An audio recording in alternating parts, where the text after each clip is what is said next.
bismillah asalaamaaleykum nemmeeku nañu leen yéen ñi ni topp ci sunu chaîne YouTube bi di Mbor TV. sunu vidéo tey ñu bëggoon ko jëmale ci traduire discours historique bu Ousmane Sonko bi mu amal te mu wax ci ay biir yu am solo ba noonu tax ñooñ àdduna di ŋawte discours bi.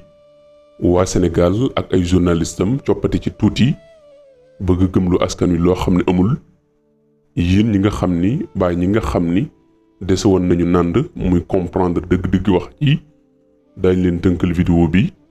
wala discours bi ci wolof ci vidéo bii.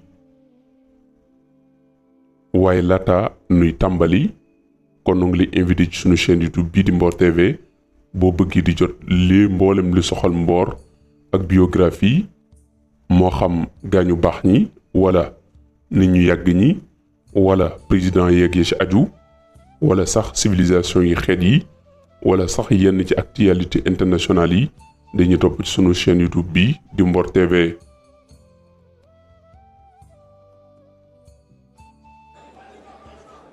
maa ngi leen di nuyu yéen ñi nga xam ni yéene ay ndongo fii di ay njàngaan. démb nag wax na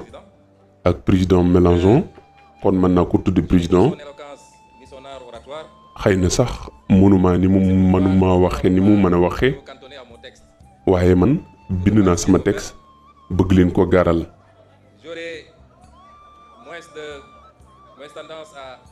l'articulation physique pour la simple raison que désormais nous avons un pays à transformer. waaye li ma mën a wax rek ci sama teewaay fii ni dama leen a bëgg xamal ni fii ñu toll dañoo yor réew moom soppeeku na te itam dañu koy doxal ca na mu ware. Un mois de travail intense, mais ce rythme de travail se poursuivra pour les 60 prochains mois inchallah. diirub ñu jëlee réew mi wala diirub ñu nekk ci bopp réew mi liggéey nañu liggéey bu am solo jël nañu weeru lëm def ci ay liggéey yu am solo te ci weer yi ñu jëm day gën a tar maanaam dañ ko gën a dëgëral. ñoo ngi nag ci li nga xam ni moom la ñu doon wax laataa ñuy dikk ci pouvoir bi te loolu la ñu nar a dëggal bu ñu demee ginnaaw bi ñu demee ba nekk ci pouvoir bi. dañu yor nag réew moo xam ni réew moo ñu war a soppi la waaye itam am nañ lu ñu inspiré mu nekk ay xalaat ak ay doxalin yoo xam ni yu yàgg la woon yu fi amoon wala sax mu am feneen lu ci mën di nekk nag am nañ ci responsabilité waaye responsabilité bi war na nekk lool ñii di askanu Sénégal daañ ci gis seen bopp. bu dee nag li soxal lii di mbirum Palestine ak ñii di waa Israël Sénégal moom fa mu ci taxawoon ba léegi ca la nekk ndax sax mbootaay gi nga xam ne dañ ko samp ngir sàmmonteeg ak yelleefu doomi Palestine yooyu daanaka saa su nekk Sénégal mooy ne ca bopp ba te nii nga xam ne nag noonu laa ci taxawee noonu la ci président de la République Bassirou Diomaye Faye taxawee.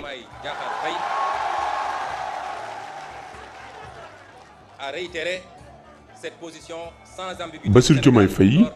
dekkal na position am ginnaaw bi nga xamee ni toog na ci njiitu réew mi ci bopp réew mi ci xam leen ni saa su ne ñun ñoo ngi ci ndimbalante ak ñii di doomi Palestine.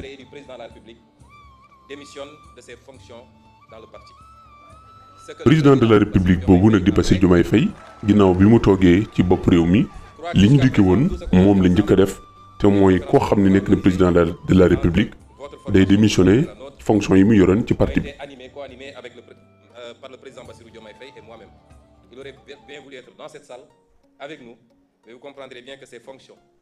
li nga xam ne nag mooy liggéey bi war Bassirou Diomaye Faye ak man bi ma war ak li nga xam ni moom la ñu na ma doxal suñu position am na ci yooyu dañ koy yaatal fii ci jotaay bii. ni ma ko waxee woon léegi Mélenchon c'est-à-dire 2 jours avant mon arrestation ou mon kidnapping, comme je l'appelle. ñaari fan laata ñu may téye Macky Sall di ma arrêté su ma ko mënee wax notamment Maître Bamba Cissé, un de mes avocats. am na ñaar ñoo xam ni dinaa leen mën a tudd fii ci jamono yi yooyu yëpp di xew ku mel ni Maître Bamba Cissé ak sax kenn ku bokk ci yéen Monsieur Juan Branco, muy Juan Branco nekk ñaari avocat yu am taxawaay ñooñu nekk ñenn ci samay avocat d'échanger sur l'avenir des relations entre l'Europe et l'Afrique. tey nag sa teewaay Tendre plus particulièrement nekk lool dañ ko def ngir am ay échange waxtaan ci relation bi nga xam ne moo dox diggante Sénégal ak Europe. les liens qui unissent nos continents sont empreints d'une histoire complexe façonnée par des récits entre. li nga xam ne nag mooy lien yi dox suñu diggante ak Europe Il est très difficile de parler muy Europe ci boppam ak Afrique nekk na ay liens yoo xam ne am na ci yu mboor am ci yoo xam ne itam yu tey la. de l'humanité a été trop souvent le théâtre Afrique nag mooy lélub doomu aadama mooy berceau de l'humanité aujourd'hui jànkuwante nag ay yëf ay jafe-jafe de réévaluer ces schémas historiques. waaye nag jànkuwante nag ay mbir yu bëree bëri ci mboor loolu lépp nag lu ñu war a taxawaat la ñu waxtaanewaat ko tey waaye ñu dekkalaat ko tey ñu fàttali ko tey. Pour souligner l'impératif d'adopter une approche nuancée et inclusive dans notre analyse des relations Afrique-Europe. Trop souvent, loolu nag tax na war nañoo taxawaat tuuti ñu seetlu lënkaloo gi dox suñu diggante ak Europe reconnaître les erreurs du passé, di xool nag mboolem li nga xam ni moo ci suñu intérêt continent bii di Afrique et politique. waaye itam ñu fexe ba erreur yi nga xam ni moo nu daloon démb ñu fexe ko rectifier ba dootu nu dalati. Des enjeux cruciaux, mën nañu am nag ay relations yoo xam ni diggante continent lay nekk sans oublier mën nañu am ay relations yu am solo les économiques. te duñu fàtte sax partenariat bi nga xam ni moo dox suñu diggante ci économie civilisation ak sax ci xeex mboolem lu jëm ci li yàq njuux lii Et de partenariats authentiques di permettant waxtaan waaye am partenariat boo xam ne bu dëggulee nekk bu tegu ci ak maandute. cela, Monsieur le Président, suppose un dialogue loolu fondé sur le respect moo tax et la reconnaissance des aspirations légitimes de chaque nation à la souveraineté. ku ci nekk ci réew mum ci mën a Je nekk tiens à saluer la présence distinguée bu amee am piixteem am na mise sous votre direction. ay bëgg-bëggam ak ay yéeneem am itam ay jubluwaayam. Nous sommes les architectes de notre destin commun, nun nag ñooy ñi nga xam ni ñooy tabax sunu dogalu bopp. où les relations entre l'Afrique et l'Europe seront fondées relation yi nga xam ni moo dox diggante Afrique ak Europe dañoo bëgg mu nekk relation yoo xam ni day dox ci ndimbalante ak wegeel au-delà des politiques, du rôle bu weesoo sax politique les artistes, les sociétés ñi nga xam ni ñooy jouer dans cette dynamique. nekk ci diaspora bi ak artistes yi Les intellectuels, ak ñi nga xam ñooy waram xam-xam yi mën nañu am luñ ci liggéey mën na am luñ ci tabax. les débats et de proposer des idées novatrices pour façonner l'avenir. bu dee ñi nga xam ne nag ñooy ñi moodu mën nañuy soulever yenn débat yi mën nañu itam di jeqi yenn yi nga xam ni ay relation lay mën a jur yu am solo Mutuelle et encourager l'empathie. waaye itam noonu la ko artistes yi mën a defee ngir ñu mën di déggoo ci sunu biir En tant que voix de la conscience waaye itam noonu la ko ñii di waram xam-xam yi mën a defee. de la justice sociale et de la démocratie. Leur engagement actif peut contribuer à renforcer la transparence mën nañu fexe nag dans les processus, ba amal ak maanute garantissant ainsi fexe itam ba sunu askan wi dal fexe itam ba askan wi ci boppam ñu mën leen a garantiyal seen am piexte seen jàmm ak seen liberté waaye ak seen kaaraange. sociale, opportunité ci lu mel noonu la ñuy mën a jaar saa su nekk ngir mën a dëgëral lënkaloo gi dox sunu diggante un avenir où la ak sunu société yi. respect mutuel et la solidarité sont les loolu nag tax na relations. lii di Cela respect nécessite un engagement ak collectif et fonkante ak yëgante mooy tax ensemble pour relever li doxoon sunu diggante les opportunités. ñu mën di ko dundal saa su nekk. Ceci dit, les relations entre l'Europe et l'Afrique, loolu nag les relations day entre tekki ni la France et l'Afrique, day mën a am ay relation yu dox diggante Europe ak Afrique diggante France ak Afrique waaye diggante Europe ak Afrique les relations entre les, waaye itam diggante France ak Sénégal. les pays su ñu waxee nag relation yi nga xam ni moo dox diggante France ak Afrique wala ñu ni Sénégal avec l'Europe xel dana dem ci li nga xam ni mooy histoire nooteel qui continue à ak être un écran, ni nga xam ni noonu la ñu wëyee bëgg di jëflante ak africains yi noonu wala Sénégal noonu ginnaaw lii di sur toute nooteel gi. le reste de l'Europe, y compris dans waaye la itam naissance. bu ñu xoolee France am nu mu ci taxawee Ces relations noo xam ne toujours bu ñu ko nattee ci mboolem yeneen réew yu Europe yi fondées, assises melul noonu sur l'égalité, sur te l'équité, mbir mi dafa war a tegee ci maandute ak yamale ak Ces fonkeel relations muy jusque-là respect. ont été des relations léonines au détriment relation des yooyu Africains et du continent yi nga xam ne mooy yi amoon naka jëkk daa nekk relation yoo xam ni dañ ko amal waaye day nekk yooyu du jural askan wi wenn njariñ lu may lor une chose. dama bëgg a wax rek lenn De l'argent qui est dans le porte-monnaie. am na sax tuuti xaalis boo xam ni xëy na dana nekk ci sunuy dencukaay Des Européens en particulier. waaye day mel ne De l'exploitation de France a ko yor de l'Afrique. waaye Europe a ko yor Pas uniquement. muy li ñuy jël ci suñu réew Vient de l'exploitation de l'Afrique. Alors il faut avoir waaye un peu de bon muy sens. Je ne exploité goo xam dañ koy exploité Afrique bon sens de justice pour rendre aux Africains, je dirais, ce qu'on leur a pris, d'autant que c'est nécessaire si on veut éviter les pures convulsions ou difficultés. waaye nag yooyu yëpp bu mu ci mën a nekk ngir ñu mën a fexe benn jafe-jafe du am day tax day fekk mboolem lépp ñu teg ko ci yoon ci maanute. J'ai fait une citation qui pourrait venir qui pourrait être rattachée aux activistes africains les plus radicaux, mais qui en réalité vient de l'ancien président de la France. dina jël benn exemple boo xam ni ñenn ci activistes yi gën a radical ci Afrique dañ koy faral di wax waaye benn jiitu France ko waxoon. Le président Mélenchon lui-même n'en est pas informé. Et c'est une reconnaissance certes tardive, mais qui établit une vérité historique, celle de l'exploitation pendant des siècles et avec des manières différentes. te loolu nag bu ñu ko waxee mooy exploitation bi nga xam ni moom la ñii di ñuñ tugal di def ci Afrique di ko def nag diirub ay siècle te buñ koy def ñoo ngi lor ñi ci des waaye ñoom ñu ciy jëriñu. relation yi dox diggante Afrique ak France wala Afrique wala Europe lu yàgg la ci histoire waaye nag ànd ak jamono ji fait d'amour et de désamour, de fierté et de culpabilité, de mbir yi day soppeeku ak ndonta cofeel mën na am waaye ci biir loolu daañ ci sentir ni daañ ci yëg ni et les contextes. xeebeel mën na ci am nooteel mën na ci am ak doyadil mën na ci am Qualifié par certains de sentiment anti-occidental, ndax li nga xam ni moom la ñuy qualifié yenn saa di ko melale yenn bañkat yi ak ñenn ñu dëgg ñi naa leen da ngeen a nekk ñuy contre occidentaux yi cet état de fait souvent imputé par la majorité ngir mu nekk ngir li ñu nekk ñoo xam ni dañuy défendre seen ay moomeel wala seen askan vous n'en faites pas partie, évidemment. xëy na yow doo ci waaye ñu bare bari ci ñi nga xam ni dañuy wax ci occidentaux yi dañuy yaatal wala dañuy siiwal lu ni mel. Combinée aux manipulations de nouvelles puissances concurrentes. loolu tax na nag dañu amal wala dañuy mel ni ñuy dooleel lii di populisme ak di amal ay manipulation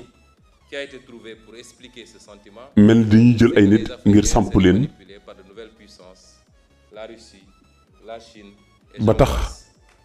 saa boo xamee ni yaa ngi war a jëflante ak ñii di Russie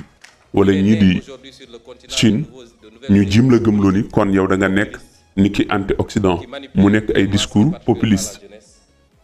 Et ce raisonnement infantilisant ne correspond pas à la réalité. xeetu xalaatin woowu nag nga xam ne moom la ñu bëgg a dugal ci bopp yi daa dëppuwul ak li am. Nous avons dépassé l'époque où les Africains fi mu toll nii moom weesu nañu la xewoon nga xam ne dañuy fekk africains yi di leen manipuler mbaa di manipuler peuple bi muy askan bi. Et ce sentiment qui se manifeste aujourd'hui, sentiment boobu nag nga xam ni moo fës jamono ji chaque génération a connu son lot de militants, génération bu ci nekk xam nga du même discours désapprobateur, lan caractère volontaire ngay war a bàyyi xel ak lan ngay diglu ci ñi nga xam ne ñoo la jiite. de ses relations avec le reste du monde et particulièrement avec l'Europe. moo tax nag Ce qui est par contre nouveau. loolu di feeñ ci relation bi dox diggante Afrique ak Europe waaye Afrique ak yeneen Nourri réew yi. entre autres par les échecs des élites gouvernantes africaines souvent corrompues, bu ñu xoolee nag relations ambiguës que relation yooyu li nga xam ne mooy li ci jubadi wala li ci bon lépp sécuritaire, ay nit la ñoo xam ne tubaab bi leen fi sampoon rek bu nu ko mënee wax mais évidemment mu nekk ñoo xam ne bu ñu ñëwee dañ fi nekkal tubaab bi waaye duñ fi nekkal société bi. la majorité de ces élites, sa jeunesse, ñu ëpp nag ci sa élite yooyu diaspora et ses masses populaires ont beaucoup évolué. L'Occident dañu daal di a suffisamment compris soppeeku amewaat yeneen xalaat ak yeneen gisin focardienne des relations de ces relations avec l'Afrique. Avec la France, par exemple, ci seen j'ignore ay pas doxalin que ak Afrique. nous, notre mouvement politique. Quand je Nun dis la nag France, sunu je doxalinu parle de politique ceux qui gouvernent aujourd'hui la France. ak ñi nga xam ni ñooy doxal France jamono ji te président Macron nekk ca bopp Parlons ba pas du peuple français avec lequel nous n'avons aucun jubluwuñ cee wax nag ñi di population français bi ndax ñoo amuñu benn jafe-jafe ak ñoom riche histoire et je ne parle am pas nañu de toutes les histoire yu baax françaises ni de la waaye li nga xam ni moom la d'accordut mooy li nga xam ni mooy ni France di doxalee ci politique am. Cette France, je n'ignore pas que pour elle, nous avons été France kooku nag nous le sommes encore malgré réerewul ni l'élection démocratique par le peuple sénégalais. fi ñu toll deux mouvements et d'un xam nañu ko sax bu baax am nañu élection yoo xam ni populiste yu jaar yoon la yoo xam ni askan wi ñoo ko tànnal seen bopp waaye saa boo xam ne yaa ngi jóg di wax dëgg yu mel nii li ñu lay tàmbalee wax mooy xeeti waxi terroriste ak populiste ak yu ni mel mu nekk ay xeeti baat yoo xam ne dañ koy jëfandikoo ngir yàq der nit ñi mbaa ngir amal ay propagation. Puisque le français bon chose que vous êtes n'échappe pas à cette catégorisation. La vérité, c'est que beaucoup de gouvernants européens et singulièrement français li nga xam ne mooy dëgg ñu bari ci gouvernement Europe yi rawati français et se fixer comme objectif dañuy amal ay discours populiste te loolu dañ koy def ni objectif ngir amal xeetu manipulation. régime du président Macky Sall contre notre parti politique et ses militants. waaye foofu ñu mën fee wax ni nga xam ne noonu la kii di Macky Sall taxaw woon ngir doonu xeex ak di xeex sunu parti politique bii Jean Mélenchon xëy na loolu du neex waaye nag bu ñu fàttalikoo jamono ji nga xam ni bu ndoxatal gi ak nooteel gi loolu lépp mu ngi am te kii di Macky Sall doon ko amal di jàmmarloo wala di contre benn parti politique ak ay nit ba am sax ay ñu bari ñun ci faat am ñu bari ñun ci gaañ tëj ci li tolloog 200 nit bàllu ko ëpp déggu leen benn yoon lii di gouvernement bu français mu wax ci dara.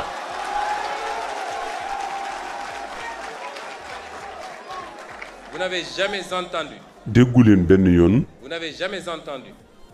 l'Union européenne. Union européenne mu jiima jóg ngir jiima ñaxtu dara ci li xew ci Sénégal. Et pire encore. te la gën a yées. Pire encore, c'est au pire de ces persécutions que le président Macron accueillait persécution yooyu bu ndaxatal yooyu Macron ak Macky Sall jëmmi Macron ci boppam mooy dalal Macky Sall ngir ndokkeel ko ngir muy amal li muy amal ci am réewam wala li mu doon amal loolu nag dafa mel ni mooy jël nit di ko ñaax ci def naka sudul noonu mbaalu bon rawati nag bu ndaxatal ak askanan ci ñoo xam ne dañu yor benn projet politique bu ñu bëgg a jëmmal ngir bëgg a gagner ay élection ci premier tour. moo bëgg def nag ak leeral guy ndaw te mooy li nga xam ne maa ngi koy wax concerné wul Bassirou Diomaye Faye président de la République waaye man ci boppam en tant que parti bu Pastef damay wax ci turu njiitul Pastef. leer na nañu ne sunu taxawaay fii nu toll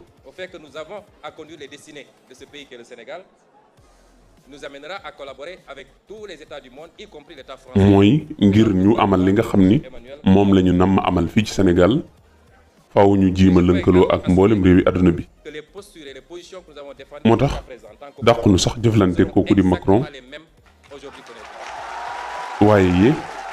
du tere nag sunu position ba nga xam ne moom la ñu amoon ba ñu nekkee ci opposition ba léegi moom la ñu amee. Mélenchon yow ak sa mouvement muy les Insoumis xëy na yow bu nu xoolee ci cadre sa teewaay am na ci sax ñoo xam ni bokk nañ ci coalition sa coalition waaye mën nañu bañ a bokk ci mouvement bi waaye li ma bëgg a wax yow ak sa mouvement vous ne vouliez pas. am na ci lool xëy na du leen ko bëgg te gënalu leen waaye noppi gi nga xam ne xewoon na ci bi lii xew ci Sénégal di xew À toute l'élite politique française et au-delà à tout le peuple français. waa France ni ci cell ak mboolem élite politique yu français yi waaye yéen waxuma sax ngeen féete Pastef waaye nag jógeen ngeen doon jiima défendre population Sénégal te dara taxul woon ngeen def loolu lu may bëgg a wax dëgg. L'accueil qui vous a été réservé ici au Sénégal dalal gi ñu leen dalal fii ci Sénégal doit vous rassurer que vous avez été cette autre voix de la France. war na leen dalal ni kon taxawaay boobu lu ngeen taxaw woon moo ko waral ngir di wax ci turu askanu Sénégal. Vous voilà donc, monsieur Mélenchon, aujourd'hui à Dakar, terre d'Afrique, loolu nag moo tax terre de liberté. Mélenchon fii mooy Sénégal di Dakar ci Afrique Échangez avec nous suufus jàmm l'avenir des relations entre l'Europe suufus dal et l'Afrique. Très vaste. waaye suufus valeur ñuy mën a weccante nag ay kàddu ak ay xalaat. Cette relation que j'ai décrite plus haut, relation bi ma décrire jusqu'à présent, s'est passée comme nous connaissons. ba léegi moo ngi amee ni ki ñu ko xamee À la douleur, par le passage à la douloureuse épreuve de la traite négrière, ginnaaw bu ñu dundee la colonisation, lu wees lu metti te mooy njàppum jaam ak nooteel ak mbéeféer convenu d'appeler entre guillemets la néocolonisation. am na leneen lu xewaat ñu mën ko tuddee néocolonialisation wala néocolonisation De nos populations. Et pourtant, mu nekk nag loo xam ni dañu ko jëmale ci nun ak suñu askan yi lorsque le président Macron déclinait la nouvelle doctrine africaine de l'Élysée, te moo na cette nouvelle doctrine qui devait ginnaaw bi nga xam ne moom Macron amal na beneen doctrine bu yees dañuy gis ne doctrine boobu mu amal jëme ko ci Afrique du dara lu may doctrine boo xam ne tegewul lu may ci lii di ger ak xool naka la ñuy noote askan yi que nous devions waaye itam ngeen jàpp ni ñun dañoo war combat bu ñëw rek ñu dugg ci et vous disiez que nous devions ci jamono jooju nag yéen lu leen neex ngeen ni ci càll waaye itam combat boo leen dugg même principe bi ngeen ci duggee malheureusement maanaam même acte bi ngeen koy jox l'Occident et l'Europe te li am sax te gën a lunu promptes à donner des mooy ñii di Occident bi ak Europe ci boppam dañuy jiima jóg di jox ay bind te moo ne bu leen neexee ñu taxaw tey jii ñu mel ne ëllëg ñu demaat fee mel ne ce qui se passe aujourd'hui dans les pays du bu ñu xoolee tey li xew ca pays Sahel ya on a tout fait de condamner, def ngeen ci ay condamnation yu bari d'exclure. ber leen ba noppi itam embargo leen Ce que nous condamnons nun sax est inadmissible. daañu condamné li nga xam ne mooy coup d'état De condamnation, waaye mais qu'il fasse yéen ni ngeen koy defee l'obstruction en terre africaine. bëgg a ñëw ci suuf Afrique di indi ay conflit ak déngoo ci jëmmi Afrique waaye itam di sabab mboolem li fi am noonu loolu dañ koy condamné Et qui ne respecte pas forcément ndax yéen ñi nga xam ne yéen a Union européenne que c'est moo ne yenn saa kenn dana ñëw que les subventions bañ a respecté li nga xam ne moom ngeen retragé pourquoi faudrait-il que des waaye du tax ngeen jóg di ko embargo wala ngeen di dindi ay situation extérieurs yoo xam ni dox na seen diggante s'attaquant à des pays frères léegi et à nag leur population surtout. Nous ne pouvons yéen da ngeen di bëgg di ànd bëgg nañ ci boppam ñun ñi bokk Afrique gii nekk ay mbokk ñu jóg di attaquante di xuloo ak di créer ay problème suñu diggante nos frères du Sahel looloo tax man nag maa ngi dimbalante ak sama mbokk yu Sahel yi et leur apporter notre maa ngi leen di xamal ni daañu leen dimbali lépp lu ñu man ceux qui aujourd'hui condamnent ñi nga xam ne des nag régimes ñooy considérés condamné comme des régimes tey militaires ou dictatoriaux régime militaire yooyu sont pourtant enclins moo na d'autres régimes qui ne sont ñoo ngi doon dooleel yeneen régime militaire pour négocier du pétrole ou des di lënkaloog ñoom ngir mën a négocier pétrole wala ay ressources naturelles de tout avec les mêmes principes moo tax ma ni dañuy jiima bëgg a dugg fu nekk ak même principe doivent être réglés. ñaar ñu bokk lu ñu def nga jox leen benn atte ñaar ñu bokkul lu ñu def nga jox leen benn Certes, il y atte a eu des coups d'État et certes ci dëgg-dëgg personne n'encourage am na sax ay coup d'état yu am te amul kenn kuy encourager coup d'état ceux qui analysent les symptômes waaye nag kuy analyser jafe-jafe bi dana xam ne lii maanute amu ci waaye ak dëgg amu ci waaye mbirum intérêt rek moo fi am nekkut du tege ci principe loolu tax nag moo bëggoon la wax ne je voudrais dire tergiversation boobu ak noonu nga xam ne noonu la Europe di taxawee ak occidentaux yi moo waral ñu ëpp ci ñoom amatuñ benn xorom waaye amatuñ benn crédité de l'Occident ci ñi nga xam ne ñooy gétti africain yi et la France au regard rawatina de tous ak ces Europe peuples ak africains France qui aujourd'hui vont aux mêmes écoles ñoom ñi nga de la xam ne même manière l'actualité mondiale ak ñii ci Afrique ñoo bokk même lu ñuy jàng actualité yi ni ngeen koy xamee la ko ñëpp yi xame d'éteindre très négativement sur les relations loolu nag tax na muy jur ay jafe-jafe yu bari ci relation yi dox diggante Afrique ak Europe d'être ensemble et de travailler ensemble. ak donte nag am na ci nag loo xam ni du yéen waaye responsabilité Afrique yi la ndax bu ñu waxee lu jëm ci tournoi yi nga xam moo fi am doyadil ki ñuy doyadil askan wi ak yu bari yu ni mel du responsabilité France wala Afrique waaye manque de responsabilité bu ñii di njiiti Afrique yi la. Les mauvais choix de politique publique mauvais choix yi ñu def ci politique publique yi ak ndonte nag sax France mën na leen dicter yenn yi waaye ñoom ci boppam ñooy responsabilité yi. rien ni personne aussi bien dans le cadre bilatéral que multilatéral waaye ne nous imposera may dalal ne kenn dama ni kenn ci àdduna mënuñu imposer ñoom mënuñu imposer ana naka la ñuy doxale noonu suñu politique bu suñu doxalinu réew et donc ci naka la ñuy yore suñu réew mbaa nu ñuy see gérer suñu ay ressources naturelles important loolu moo tax des propositions ma des offres bëgg a développer sur ce qui doit yu pouvoir am solo mu nekk ay proposition cette coopération yoo xam ni mooy mën a dëgëral elle est actuellement. relation bi nga xam ni moo dox suñu diggante ak ñu tugal Présenter brièvement le modèle qui est le nôtre. waaye nag ma bëgg itam ñu nit ñuy doxe ak sunu modèle bopp Présenté aux Sénégalais pendant 10 ans. muy modèle bi nga xam ni moom la ñu présenté Sénégalais yi ay at Des machines à billets pour distribuer à un électorat. Non. yërunu woon Nous avons été élus sur la base d'un programme. wala jaarunu woon ci ay machines yoo xam ni de distribuer ay bulletins ngir falu Cette vision. waaye programme ak projet la ñu gaaral askan wi mu nekk benn L'Afrique vision doit avoir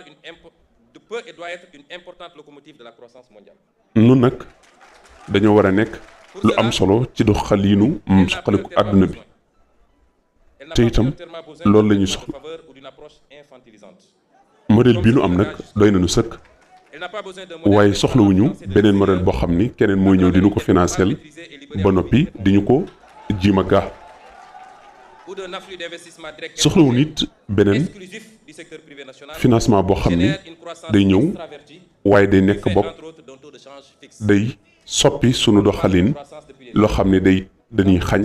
màgg wala soxaliku sunu réew mi chômage n'a pas cessé de monter parce que cette croissance n'est pas faite par et pour les Africains. ndax bu loolu amee croissance boobu nga xam moom lañ ci séntu Tel est le du schéma Afrique tax ñu di ko auquel def est soumis le continent. waaye ña ko def seen bopp tax ñu Le def Sénégal en particulier, par le libéralisme, bu nu xoolee nag modèle économie yi nga xam ni libéralisme moo ko fi indi les conséquences mooy li mu jur comme je l'ai dit tout à l'heure, mooy ni ma ko waxee woon léegi chômage moo indi ñàkk liggéey jaxasoog dëkk bi et immigration ay jafe-jafe naka noonu itam immigration clandestine yi nga xam mooy am et repose sur li nga xam ne nag mooy sunu modèle des ressources moo ngi tegu ci leur li nga xam ne mooy suñu ndaxañteef yi ñu yàlla may muy suñu ay ressources ñu jël ko jëfandikoo ko ci na mu jaar yoon na mu gënee waaye ñu jiital ci réew mi Afrique topp ci keneen ku dëkk fu dul Afrique door cee mën a topp et ce modèle permettrait modèle boobu nag petites et moyennes moo ni entreprises may africaines suñu entreprise yu ndaw yi porteuses ak de yu la mag yi croissance par ñoom leur ñëpp inclusion ñu mën a am financière mag ak mag dans une monnaie compétitive. loolu may nu ñu mën a am benn monnaie boo xam ni day nekk monnaie compétitive Donc, mën a àgg fa yeneen monnaie yi àgg et le reste du monde en bénéficiera nécessairement. y loolu compris nag en bu amee apportant des compléments de nun ñu mën cee financement bénéficier technologique. àdduna bi li ci des daal di ci mën a bénéficier la mu ci yelloo La France su loolu de am nag doit et peut France ak Europe ak ñeneen ci des ñëpp ku ci nekk da nga war a des rek di nekk ni ki partenaire la ci sawal nga jot ci ni ki nga koy yelloo la relation dëgg la am na ay accord entre votre yu dox diggante ñaari continent yi ak seeni réew ak suñuy réew nous ne sommes pas là. waaye nag li nga xam ni mooy li mënul ñàkk Premier atout, mooy nous partageons yenn ato yi cette culture bi ci jëkk mooy dañuy séddoo de la culture bi et du libre choix des peuples. Je crois que mu nekk nag loo xam ni askan yi ñoo koy tànnal seen bopp les années, malgré les crises que nous avons traversées,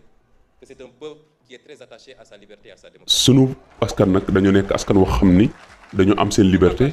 tànn li ñu bëgg a tànn Le Sénégal, la France, l'Afrique, l'Europe, c'est plusieurs siècles d'histoire dont les vestiges architecturaux mën nañu séddoo itam histoire dans tous les pôles ndax bu ñu xoolee diggante Sénégal L'histoire traversée d'épreuves Afrique France douloureuses, subies, ak Europe am na lu ñuy jànkonteel ci histoire muy nag ay jafe-jafe ak ay bundu xataal d'autres comparables. ak ay biir yu metti loolu nag nekkul lu ñuy comparer point de dire waaye que itam la langue appartient à ceux qui la parlent et qui sont majoritairement sur le continent. la nga xam ni waxoon nañ Nous ko partageons cette option muy li jëm ci làkk wi sous réserve ndax bu ñu xoolee option également ferme làkk wi de travailler à la ñu promotion ëpp ci ñu koy wax et au fii ci Afrique la ñuy développement dëkk de nos langues nationales. waaye nag ñun di tere ñu jiital ci lu ñuy wax sunu làkk national yi wala bokk ci suñu éducation nationale ñu jiital ci suñu làkk réew mii. L'un des solides héritages justement de cette histoire benn ci nag ci nga xam ni similitude des systèmes mooy li gën a dëgër ci histoire yooyu ce qui simplifie et stimule les rapports de travail, mooy la mobilité professionnelle, lënkaloo gi nga xam ni libérale par exemple. moo dox suñu diggante ñoom ci liggéey À la fois avocat au barreau de ak ci métier ni ki bu ñu xoolee avocat wu baro Dakar expérience également. mën naa dem La proximité ca France di fa amal continent qui est liggéeyam. proche, évidemment, et le continent européen. Et pour le Sénégal, une attention mutuelle. moo tax nag diggante ñaari continent yi Ces éléments sont des am nañu ay relations yoo xam ni valablement présagés yu dox seen diggante la. riches si l'on sait leur donner les orientations adaptées Sénégal au nag contexte et à l'époque. Quels sont les contours qu'il faut lui donner? ni muy doxee mooy Nous avons une marche dafa extraordinaire am doxinu boppam de progression dans nos relations. woo xam ni du ko natt ci keneen ak nu relation yi mën a demee Artificielle comme on mën nañu nag am yoo xam ni daañ ko nangoo jëli ci keneen transition ni ki doxalinu jumtukaay xare yu yees yi wala sax yenn xalaat yi am yu solo danger moderne pour wala sax yenn domaines yi ci jamono ji nga xam ni dafa nekk jamono ju moderne européen mën nañu si du ñoom ay xalaat ci sax li nga xam ni mooy xew lu mel ni ki migration clandestine mi nga xam ni bëgguñu ko ne souhaitons pas. te gënaluñu sax te immigration boobu daañu ko dénoncé maanaam lu ñuy ñaawlu la tey nag du lu nu gënal ndax ay xale yu ndaw yu toll ci dund ñooy faatu ci géej gi. Dans les océans. mën nañoo séddale ak yéen lu jëm ci bonne gouvernance De notre lu jëm ci révolution industrielle qui est inéluctable. yi nga xam ne daa nekk yu mënul ñàkk. Je me garderai de faire les développements sur chacun de ces points, puisque j'en avais fait, mais je ne veux pas être trop long. bëgg na ma nag bu ci nekk sax ci yooyu ma développé ci waaye damay bañ mu gën a gudd waaye nag mën nañoo séddoo ak yéen ba léegi lu jëm ci wàllu coopération économique Parce que la malgouvernance waaye itam ci lu jëm ci bonne gouvernance de ces tentatives morbides ndax malgouvernance mooy jur mboolem jafe-jafe yi ñuy dégg ak njaaxum yi aux populations africaines. yi nga xam ne africains yi dañu koy dund J'ai dit une fois, waaye itam immigration lu daan am la elle aussi vieux que le monde. te bu ñu xoolee Elle peut être ñaar multipliée par deux. mën na ko indi bi ci njëkk mooy nit ki yëg ni fi mu nekk mënu fi am jàmm aku texe À s'épanouir. mu daal di dem xooli fu mu ko gënalee Deuxièmement, bi ci topp d'autres sont venus mooy ñi nga xam ne ñooy ñëw di jël seen ressources naturelles yi ñu dem toppi ressources yooyu ngir mën ko delluwaat seeni réew et je persiste loolu nag moo tax encore à dire à cette jeunesse, damay préciser la solution ne se trouve wax xale yi ni leen solution du ngeen def topp géej gi pas pour faire de leur pays ce topp mbëkk mi ndax li ngeen mën a defar seen réew bari na plus que mieux. te mënu leen defar seen réew lu gën ngeen toog fii defar ko bu dee nag La question lu jëm ci monétaire xaalis est une bi question qui nous semble fondamentale. loolu nag dafa nekk lu ñu yitteel lool Nous avons, comme je l'ai dit, un pays à ni ki ñu ko waxee dañu am réew mu war a soppeeku l'extraordinaire jeunesse que vous voyez. te waxambaane yi ngay seen ñoo ngi xaar ci lu bari Et c'est pourquoi looloo tax le plus difficile, c'est pas d'avoir ñuy wax ni li gën a jafe du am programme rek que nous ferons ceci dans l'agriculture, daañu war def lii ci mbay mi daañu def lii ci wàllu industrie wala yu ni mel la fourniture des biens. waaye li gën a jafe mooy ana nan ngay def C'est pas ça le plus. ba génne xaalis bi nga xam ni Le plus difficile, mooy jëmmal yooyu c'est chercher les moyens là où ils sont. ak moyens yi Les moyens sont énormes. te moyens yi ak lu koy jëmmal daa bari Les chercher là où ils sont. daañ ko wëri nag fépp fu mu mën a nekk ngir mën a jëmmal loolu Et sous ce chapitre, ci loolu nag je voudrais dire que ci lay waxee ni autant que l'impôt, lii nga xam ni mooy xaalis levier économique, ak lu mel ni l'impôt instrument de souveraineté, ñoom ñooy levier bi nga xam ni ñooy yëkkati am koom ak économie réew une seconde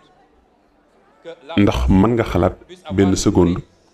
qui ne lui appartient ñu pas. ni France ci boppam mu ngi jëfandikoo xaalis boo xam ni du xaalisam Aucun État digne de ce nom ne doit sous-traiter moo tax sa monnaie. tur woowu Et en guise d'exemple, le général tur wu ñu war a xalam la qu'il avait cité exemple bi ma la mën a jox qu'à la veille du débarquement de mooy kii di De Gaulle lorsque Winston Churchill ginnaaw bi nga xamee ni Winston Churchill bëgg na imposer France après la libération ginnaaw libération d'imposer à la benn France après la libération ndoxal gu yees une ak benn monnaie bu bees bu tudd billet drapeau. général Pika dafa daal di mer ba xonq cur. loolu tax na xaalis boobu Normandie rek la jot a circulé te benn wala ñaari weer la fa def 1944 njëlaat yi génne fa xeetu xaalis booba.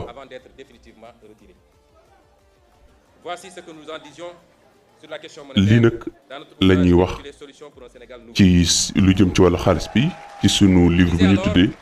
solution pour un Sénégal nouveau. loolu nag tax na ngir ñu mën a génn ci système boobu banque centrale yi faaw ñu wax ci ndax ñoom ñooy amal li ñuy tuddee manœuvre yi nga xam ni moo ni tënk ci lu jëm ci wàllu xaalis moo xam ci financement bi wala exportation bi wala ci lu jëm ci politique industrielle. loolu tax nag ñun ñu tàmm renforcer sunu marge finance naka noonu jëflante ñi nga xam ne dañoo tànn léegi fi ñu manqué ñu mën ni ko mottaleel. waaye nag nekkul lu dañoo war a dëkk ci di jëfandikoo xaalis boo xam ni ñoo ñuy bëgg a tënk mbaa di ñu forcer li ñuy war a def. li ñu bëgg itam mooy am benn xaalis bu flexible waaye itam am devise bu baax. loolu dana nu may ñu mën a saafara yenn jafe yi nga xam ni dañuy am ci wàllu koom.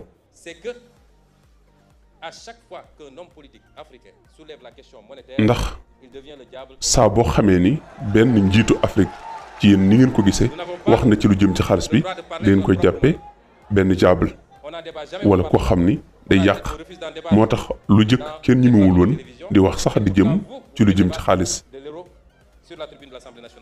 te moo na da ngeen di waxtaane lu jëm ci euro ni ngeen ko bëggee ca foofee ca tugal. kon nun daal fa nga xam ni fa la ñu bëgg a jëm ci lu wér mooy amal ay réforme muy réforme yi nga xam ni moom la ñu bëgg a defal suñu bopp.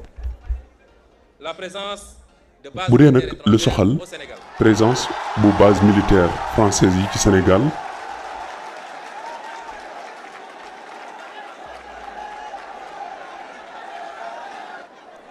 bu dee lu soxal présence bu base militaire yu français yi ci suñu réew mi daa soxla nag ñu posé ci ay questions laaj ñi nag ay laaj ndax ba ñu amee indépendance ak léegi juróom-benn fukki at ñu nekk suñu réew yi di bénéficier saa su nekk ci man di amal ay impact ci suñu pièreté ak ci suñu ay stratégie. histoire mën nañoo àtte ndax France ci boppam mën na sukkandiku ci moom joxe ay anecdotes yu bari ay misaal ndax entre 1956 58 su fekkee ne ni juumuma ci date bi wala sax ci fee yi ci at moomu wala ci at yooyu mooy ginnaaw daal deuxième guerre mondiale américains yi dañoo bëggoon a installer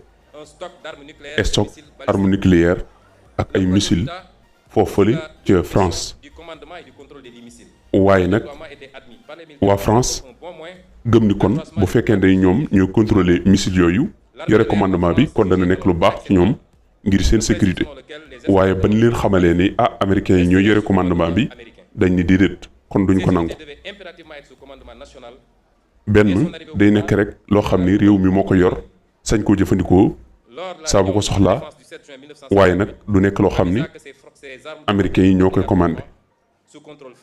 waaye la France dafa réclamé ni kon lii mën a am daal mooy bu fekkonte ni guerre nucléaire dafa am moom mooy joxe ndigal wala bokk balaa lenn am moom da ci joxe xalaatam. ci beneen exemple ci mai 1966 ba léegi itam bi nga xamee ne OTAN bëgg na fi amal ay base militaire gis nañ la ci xew le général ba wax comme nag bu ñu sukkandikoo ci loolu rek ndegam France moo bëgg ngir mën a organiser kaaraangeem kon laquelle volonté loolee mu amoon wala foofa mu tolloon foofa la Sénégal la toll présence kon durable de bases militaires wax ji daal mooy étrangères au Sénégal. nekku base militaire étranger yi ci Sénégal nekkuñu lu ñu d'accord loolu nag jotewul dara ak ay accord de défense Avec beaucoup de pays, mën nañu entretenir les États-Unis, accord de défense ak ay réew yu bari la Grande-Bretagne, la États-Unis, Chine, je crois, beaucoup de pays, Grande-Bretagne on peut avoir des accords de défense sans que cela ne France ak feneen ak feneen que le tiers ay réew yu gën a bari waaye loolu nag tekkuwul ni dañuy jël ñaari xaaj yu Dakar yi buñ ko séddalee ñett jël ko nag jox ko France ñu di ko contrôler. Le quatrième point, c'est ñeenteelu point bi le juste gain de sur nos moo ngi ressources jëm ci naturelles. li nga xam ne moom lañu am Nous l'avons dit ci plus haut, suñu le modèle que nous ressources voulons naturelles yi ñu moomal suñu bopp sur une mobilisation optimale des ressources endogènes. ngir nag ñu mën a sukkandiku À tous nos partenaires. ci ressources yi nga xam ni mooy bawoo ci suñu suuf yi Au développement, 50 ñuy jëflanteeg au développement, suñu ay partenaires l'Union européenne, dont 20% te ñu gis ni de l'Union lenn li et les 80% wala lu ci ëpp du cadre moo bilatéral. ngi bawoo ci Union européenne C'est une bonne chose. leneen li sax di bawoo ci yeneeni réew ak yeneen cadre Parallèle ou en yoo xam ni contradiction yu lënkaloo la par rapport à ce que nous perdons nous dans la relation loolu nag tekkiwul ni war nañoo taxaw ñu xool José ana lan la ñuy gañe ak lan la ñuy ñàkk à travers les ci clauses jëfandikoo gi ñuy jëfandikoo suñu ay ressources naturelles nous perdons 10 fois plus ou 20 fois plus. te bu ñu xoolee ñun ñoo ci ëpp lu ñuy ñàkk ndax daañ ci ñàkk lu C'est ëpp pourquoi nos ñaar partenaires fukk doivent mbaa fukk comprendre que c'est là la loolu nag moo tax suñu ay partenaires dañoo war a xam à la délicate et teigneuse question du chômage de masse. dañoo war a nand C'est que nos pays xam s'organisent li loolu di mën a en jur plus de la mobilisation des ressources fiscales et des droits de porte, en plus de la question monétaire rawati qui va nag nous permettre de pouvoir li nga xam ni mooy lu soxal économique, en plus sunu xaalis ak lu jëm ci wàllu fiscalité du travail qu'il faut ñu fexe nag wala bokk ñu bàyyi xel itam et la lutte contre li nga xam ne mooy dëppoo ak sunu modèle économique c'est aussi waaye fexe ba mën a bàyyi xel sunu dundinu askan les conventions qui ont été signées de manière léonine ndax bu ñu xoolee nag yu ëpp ci convention yooyu ñu signé mbaa yëpp sax que des clauses techniques. moo xam muy clause juridique Je peux dire ici, wala sax vous le savez, foncière wala technique daa nekk loo xam ni gaz commencera à jurul être askan wi lu may lor cette année. Vous connaissez l'impact que peut avoir dig nañ ni gaz bi dañ ko exploité comme le Qatar at qui, mii 30 ou 40 ans en arrière, war nañu xool nag enregistrait que des temps loolu lan la mën a jural askan wi ndax bu ñu xoolee fu mel ni Qatar nga xam ne mu ngi ca désert ba ci gazam xoolal fu ko gaz bi yóbbu les 15 ou 20 ans à venir, le Sénégal ne noonu sera nag pas war nañu jël suñ ay responsabilité fexe ba Et c'est pourquoi 15 ans yi di ñëw nos partenaires, wala jëmmi 20 ans yi di ñëw Sénégal mën a am ci li muy moom accompagnés dara waaye mu bañ a nekk lool l'équilibrage da koy ñàkk du gain que chacun suñu partenaire nag dans la gestion de ces dañ leen accompagner jëflante ak ñoom jëflante bi yiw Puis, nous acceptons jëflanteem que nawle qui a pris ku ci des nekk am ci li nga ci mën a moom investi doit gagner et avoir un retour daañ sur nangu nag investissement. ni Mais non, nous n'acceptons investisseur bi nga xam ne investir pas, na nous ne gagnons presque rien. daa gagné Ça, ce n'est plus la mën naa gagné 2024. ci ni mu investir waaye nag duñu nangu moom ci boppam mu ñëw gagné ba gagné wàlleen suñu wàll loolu Afrique gu 2024 gii du ko nangu bëggoon na ma jeexale ci tomb bu mujj bi J'aimerais terminer par le dernier point. démb man ak yow Jean-Luc Mélenchon waxoon nañ ni Nous disions hier, am nañu et moi, que ay biir yu bari nous avons énormément yu ñu de bokk. convergences. Et je suis sûr que vous vous retrouvez dans tout ce que j'ai dit jusqu'à présent. gis naa itam ni Je suis moins sûr li ma que wax vous vous lépp retrouvez dans ce que je vais dire. li nga ci xam li nga xam ni lu ñu bokk la Mais on ne peut pas avoir waaye une nag convergence parfaite, ça n'existe nulle part. dëppoo ku mat Même sëkk mënul entre am nous, Sénégalais, amul fenn entre nous, dans rawati nag parti, le PASTEF, nous noonu n'avons pas une Sénégalais yi convergence parfaite. rawati nun parti Et j'aimerais Pastef terminer sur mënu un leen point a am ak ñun qui dëppoo gu relève beaucoup dëkk plus des wala aspects boog culturels. gu mat ndax dañu am yu ñu wute yu bari Les échanges doivent ci lu être jëm ci wàllu pas-pas ak wàllu aada sur l'aspect culturel qui bu dee lu relève jëm souvent ci de la foi. wàllu culture ak wàllu gëm-gëm Chaque peuple askan wu ci nekk doit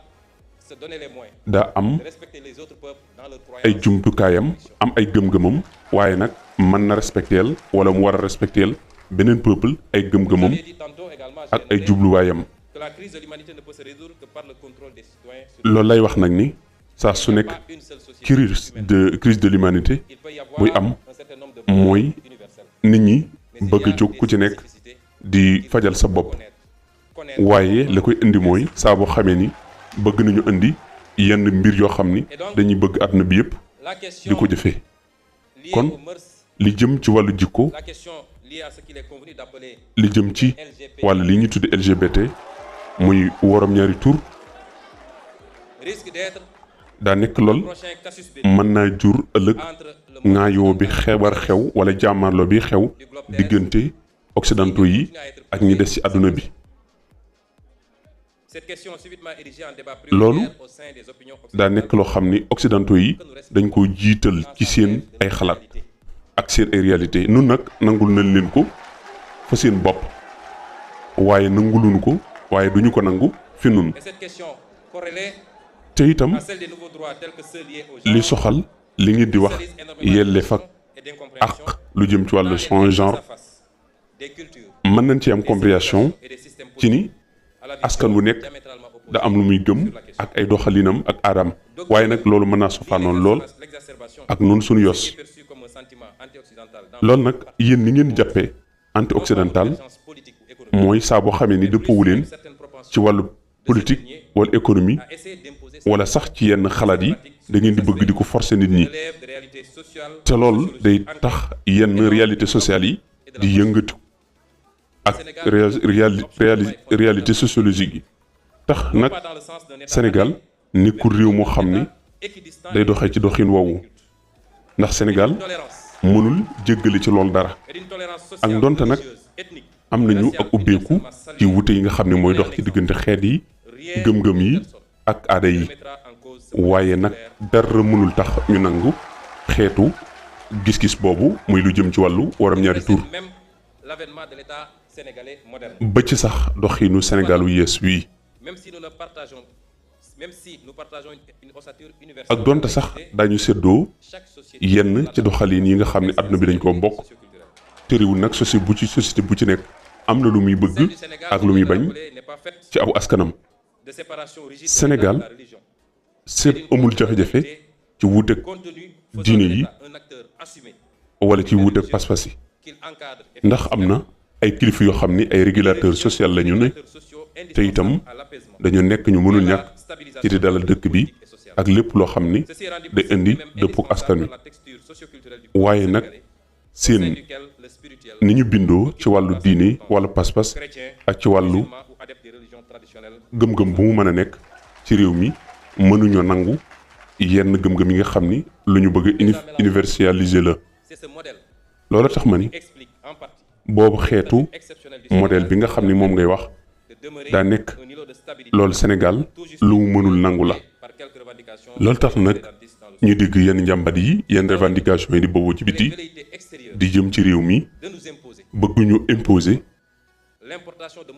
ñu jëggaani yeneen xeeti dundin ak yeneen xeeti réalité wala aada lu mel ni ki wirum moroom ñaari tur bokk ci li nga xam ni dañu koy teg ci warab yu bari ak ci rapport bilatéraux yi ak ci jëflante gi laamisoo gi ngir bëgg ko forcer nit ñi loolu nag may wax ne mën naa jur xeex ci diggante réew yooyu koy def ak réew yi nga xam dañ ko bañ ndax société bu ci nekk am na façon dundinam te itam daa nekk loo xam ne nag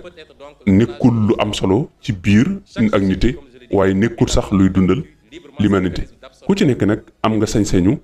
dund la ngay dund waaye nag nga respecteel keneen la muy dund waaye nag lépp nekk luy tekk ci dëgg ak ci yoon Sénégal daa nangu polygamie te moo ne France nangu te man mii sax polygame la tey jii su fekkee ne sunu société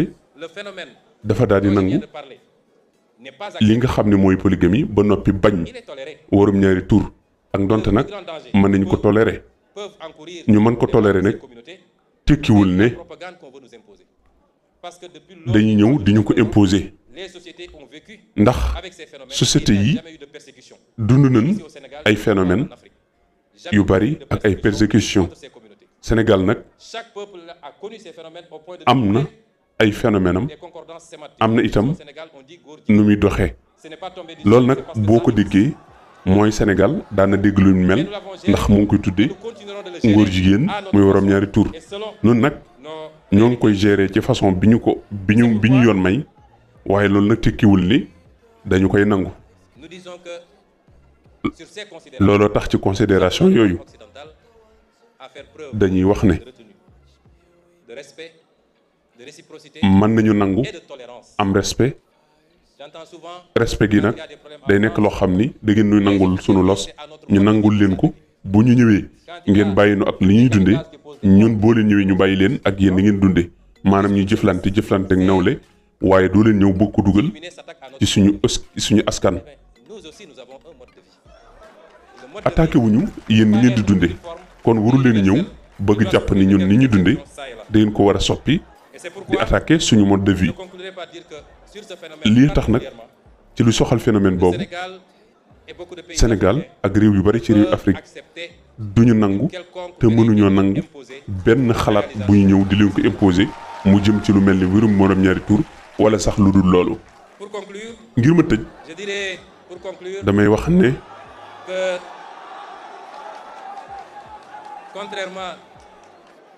contrairement à une opinion qui est de plus en plus répandue, ci lu sofaanoog je suis optimiste pour l'avenir des relations li nga xam ni Europe et l'Afrique. mooy Je suis optimiste pour l'avenir des relations yaakaar ji nga xam ni moom ngeen di bëgg seen diggante ak Afrique. Nous souhaitons au peuple français et pour le peuple français bëgg nañu que des voix comme celle de monsieur Jean-Luc Mélenchon su diggante ak France comme ñu mel ni Jean-Luc Mélenchon mi qu'un discours éclairé, discours bi wax ji qui tienne compte des nekk évolutions remarquables wax ju leer wax ju ñu mën a bàyyi xel et qui marque war a nekk wax ju ñëpp mën a xam te loolu la ñi nga xam ne ñoo jiite Europe il est important que xamagul ba léegi. je ne suis pas en man train nag de m'immiscer sax jiwuma sax dugg dans la politique ci politique intérieure bu français J'ai la réputation waaye nag dama am d'avoir pu élire ñu di ma faral des di maires et des députés. bàkkee naa yow yaay fal député yeeg maire yeeg yu ni J'ose mel espérer, ma di leen xamal ne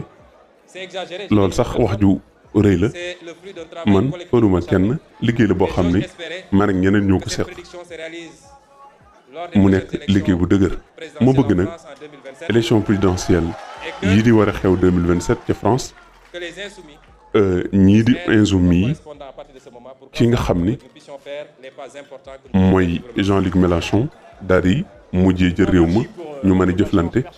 jëflante boo xam ne dana dëppoo ak ni nga xam ni noonu mooy li gën ci sunu diggante. ginnaaw bi nga xamee nag moom Ousmane Sonko jeexal na discours bi ki nga xam ni mooy Jean-Luc Mélenchon jël na kaddu gi ngir commentaire mu ni nag li nga xam ni moom la seddu ni mën na nekk lu rëy ci yéen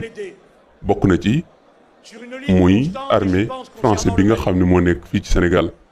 jàpp naa ni xëy na lu délicat la ci yéen ndax man duma deñ saa su nekk di wax lu mel noonu mbaa di ko naqarlu muy nekk gi nga xam ne moom la troupe française yi di nekk ci Sénégal wala Mali wala feneen ndax bu ñu xoolee ca Mali googu nga xam ni fa la ñu nekkoon defoon nañ fa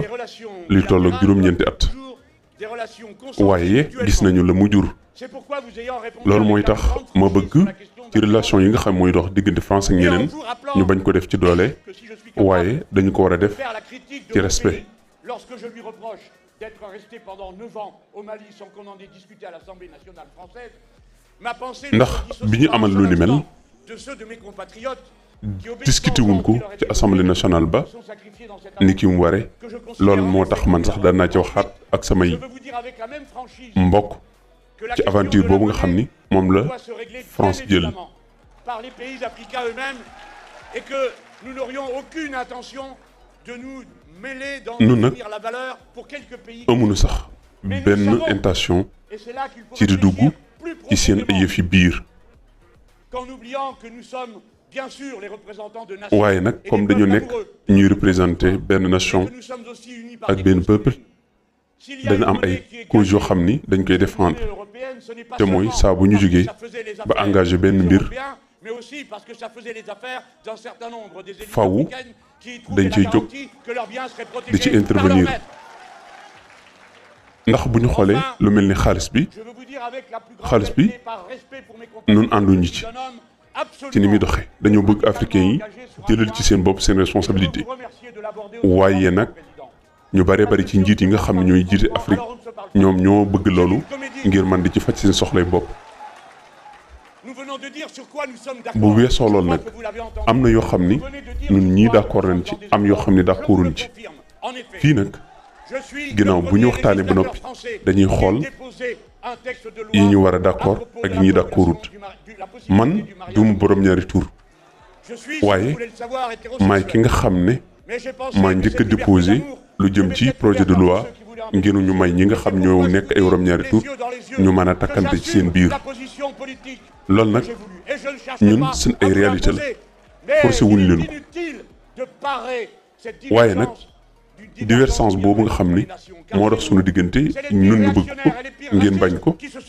dañuy gis ni ëpp ñi nga xam ñoo koy bañ fële ay raciste la ñu nekk wala lu ni mel man mi koy défendre nag maa ngi koy assumer te itam saa boo xamee ni su ak wuute amee am na nuñ koy réglé moo ñu voté xëy na yéen sax benn bis da ngeen ko voté ba mu defee loolu askan wi ni ko déedéet nun koy duñ ko voté mu ni waaw ni ngeen ko bëggee rek nun sunu xalaat la ñuy joxe ku ci nekk nag am na aadam pas-pasam culture am soo leen ma waxee yéen li nga bëgg mën naa leen d'accorduma yéen it bu leen neexee ngeen d'accord yi mën nañu jeexal nag boobu sujet xam naa ni noonu sax amuñu bind bu ñu mën a jox ci lu jëm ci pratique présidentielle waaye nag mën na ma wax ñi ma bokkal sama réew fa ñu nekk lu am solo wala fa nga xam ne am nañ fa sañ-sañ wala fu ñu ko amul loolu moo tax ma ñëw li nga xam ne moom la amoon ci xalaat ma séddoo ko ak yéen boo leen ma dégloo diirum jamono ji yëpp daa mel ni dañ doon amal benn démonstration mën nañoo dialoguer waxtaan d'accord mën nañu itam bañ a d'accord ndax askanu Sénégal seenu bañ dafa nekk lu feeñ waa Pastef nag biñ ma invité man it ma ñëw ngir ñu xool fan la ñu d'accord ak fan lañ fu ñu d'accord waaye lu ci mën di xew maa ngi leen di xamal sama mbégte ci yéen di leen ñaanal jàmm ginnaaw bu mu defee lii nag ba daaneel Ousmane Sonko dafa jëlaat kàddu gi mboolem nag li ñu lay waxal tekkiluñ la discours bi baat par baat waaye dañu lay jox maanaam yi bi mu waxee loolu Ousmane Sonko ni ko jaajëf ci suñu bis bu neex bi mën naa teewaat ci la nga xam ne moom la Mélenchon wax mën nañuy waxtaan xool li ñu déggoo ak li ñu déggoowul ñu fexe nag ba li ñu déggoo ñu daal ci bénéficier man ci jëriñu ndax ñun dañoo xool ni am na lu ci déranger ndax d'accordu leen ci polygamie waaye nag loolu duma teree ànd ak sama ñaari soxna boo muy tudd ñëw Paris maanaam ñëw tugal wala France te itam amuñu benn intention benn yéene ci jéem a wax mbaa di dugg ci seen liberté ci da ngeen a war a yoonal lii wala waru leen a yoonal lii moo xam loolu lu mën a nekk kon li lay xaw a blessé maanaam li la ci naqari mooy sens inverse bi nanguwul mooy warul leen yéen itam ngeen di dugg ci lu ñu war a yoonal wala lu ñu warul a yoonal lool nag la ñuy wax te dootuñu nangu itam benn yoon ngeen ñëw dina wax lu ñuy war a yoonal ak lu ñu warul yoonal kon fii le discours bi jeexee ñu di la xamal nag ci tradition bi maanaam yi moo nu gën a niiteel